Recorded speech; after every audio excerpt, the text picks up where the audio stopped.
If your vehicle is not equipped with this instrument panel, please see your owner's manual for more information. The Intelligent Forward Collision Warning System, or I-FCW, can help alert the driver when there is a sudden braking of a second vehicle traveling in front of the vehicle directly ahead in the same lane. The system uses a sensor located behind the lower grille of the front bumper. If there is a potential risk of a forward collision, the system warns the driver by blinking the vehicle ahead detection indicator and sounding an audible alert.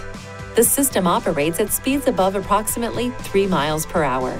The system will be automatically turned on every time the ignition switch is placed in the on position. Perform the following steps to turn the system on or off. Press the right or left arrow button until settings displays. Press the up or down arrow button to select driver assistance and press the OK button. Select emergency brake and press the OK button.